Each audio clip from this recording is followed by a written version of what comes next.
음식에 담긴 재밌는 과학 이야기를 듣는 시간입니다. 푸드톡톡 오늘도 이혜리 기자와 함께합니다. 안녕하세요. 안녕하세요. 네, 최근 몇 주 동안 이 봄철 음식에 관한 이야기를 하셨는데 오늘 주제 뒤에 그림을 보니까 제가 정말 좋아하는 거긴 하지만 좀 아직 이르지 않나라는 생각도 들거든요. 네, 오늘 맞습니다. 주제가 바로 냉면인가 봐요. 네, 냉면은 정말 이 여름 음식의 대명사죠. 네. 이제 막 봄의 문턱을 넘은 이 시점에 심지어 오늘 아침 굉장히 쌀쌀했거든요. 네. 네, 이때 제가 냉면을 들고 나온 이유가 있습니다. 화면 함께 만나보시면서 자세히 이야기 나눠볼게요.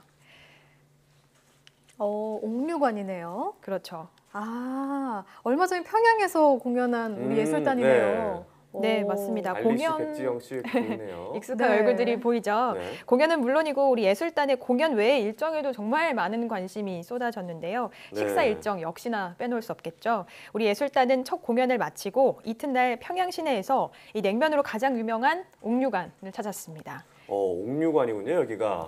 근데 뭔가 느낌이 좀 새롭긴 한 것 같아요. 네, 맞습니다. 자, 여기 뭐 이렇게 여러 가지 음식들도 드시는 모습 보이고, 백지영 씨가 냉면을 드시고 계시네요. 네, 뭐 입에 잘 맞았던 네. 것 같아요. 화면으로 봐도 아주 집중해서 식사하고 있는 모습 보이고 네, 있는데요. 정말 맛있게 드셨네요.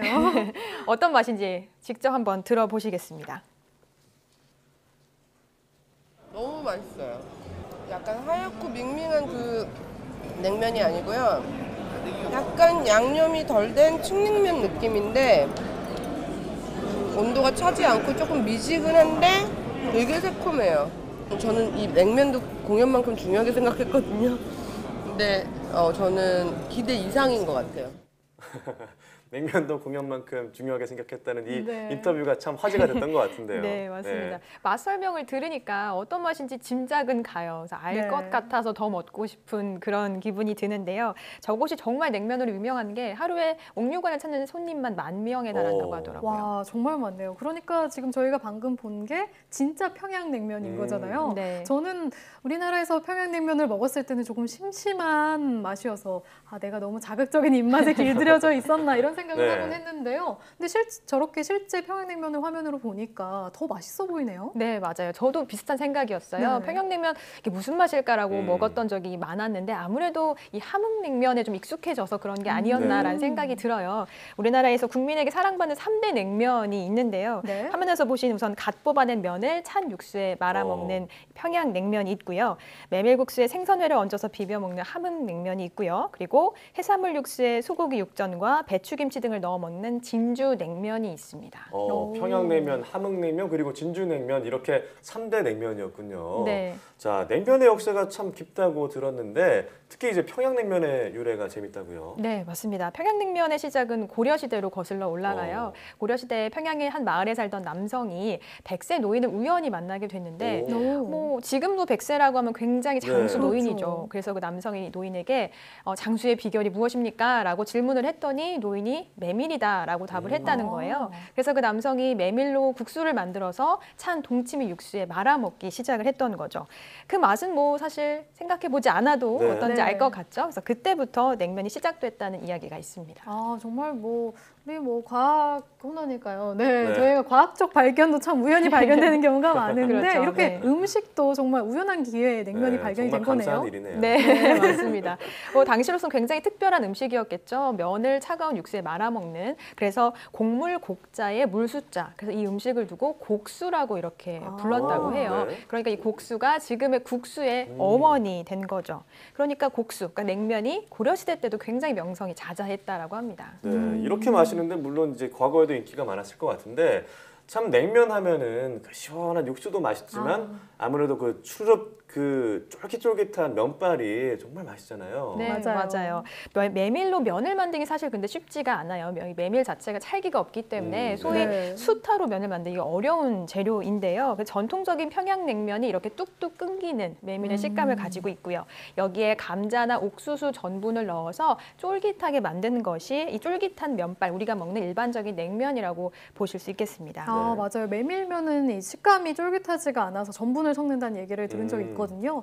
근데 저는 오히려 사실 그렇게 잘 끊어져서 먹기가 편해서 좋더라고요. 물론 대신에 만들기는 어려울 것 같아요. 잘 끊어져서요. 네, 맞습니다. 그래서 이 메밀을 가지고 반죽해서 면 만들기 어렵기 때문에 기계를 사용하는데요. 열과 네. 압력을 가지고 조그만한 구멍으로 반죽을 밀어내서 소위 압출식으로 면을 만들어냅니다. 네, 기계를 사용해서 만들기 때문에 그나마 조금 찰기가 없는 메밀을 가지고도 쫄깃한 면을 만들 수가 있는 거죠. 네, 그럼 메밀에는 어떤 영양 성분이 들어있을까요? 네, 메밀의 대표적인 영양 성분으로는 루틴을 들 수 있는데요. 루틴은 혈관을 확장해서 혈액순환을 돕는 효과를 내고 있고요. 그래서 성인병 예방에 도움이 되는 걸로 알려져 있습니다. 또 한 가지 메밀의 특징에는 글루텐이 없다는 건데요. 글루텐 하면은 그 밀가루에 들어있는 단백질 성분 말하는 거 아닌가요? 네, 맞습니다. 글루텐은 밀이나 보리 그리고 호밀 등의 곡물에서 발견되는 단백질인데요. 네. 그런데 이 글루텐을 먹었을 때 일부 민감한 사람들에게서 복통과 설사가 나타난다라는 소위 글루텐 민감증이 보고가 되면서 글루텐이 없는 글루텐 프리 식품에 대한 관심도 굉장히 높아졌습니다. 글루텐이 없는 곡물은 뭐가 있을까 사람들이 네. 많이 궁금해했는데 대표적인 네. 것이 이제 바로 이 메밀인 거죠. 그러니까 이 메밀이 글루텐에 좀 민감한 분들도 안심하고 먹을 수 있다는 거네요. 네, 맞습니다. 네. 그리고 냉면 하면요, 사실 식초와 겨자가 생각이 네, 나더라고요. 빼놓을 수 맞아요. 없는 거잖아요. 꼭 특히나 있어야죠. 맞아요. 기호에 따라서 양을 조절해서 넣어서 네. 먹는데 저는 좀 많이 넣어 먹는 편이에요. 아, 네. 왜냐하면 그 새콤한 맛이 냉면의 시원함을 더 극대화시켜주는 느낌이 너무 들어서 짜게 먹으면 안 좋아요. 네. 짜게는 아니고요. 새콤하게 네, 먹고 있는데요. 그런데 이 식초와 겨자 넣는 이유가 또 특별히 있다면서요? 네, 맞습니다. 우선 식초를 넣으면 얘기하신 대로 이 입맛을 돋우는 효과가 있고요. 그리고 식초의 이 산성 성분이 식중독균을 억제하는 효과가 있기 때문에 저는 뭐 많이까지는 아니더라도 꼭 넣어서 드실 것을 추천하고 싶습니다. 네. 식초 뿐만 아니라 식중독균뿐만 아니라 이 회냉면 위에 그러니까 그 고명으로 올라가는 흑모의 위에다 식초를 살짝 뿌리면 이 회의 식감을 순간적으로 좀 단단하게 만들어서 씹는 재미를 또 줄 수 있습니다. 네, 저는 아무래도 냉면을 먹을 때 일단 국물을 한번 먹어보고요. 간이 어떻게 돼 있는지 확인한 다음에 식초 한 바퀴, 겨자 한 바퀴. 보통 이렇게 바퀴수로. 네. 네, 바퀴로 좀 하는 편인데 자 이렇게 새콤달콤한 맛이 있어야 또 그 맛이 또 살아나는 느낌이 있잖아요. 맞아요. 네, 그래서 겨자도 말씀하신 대로 좀 넣어서 드실 것을 추천하는데요.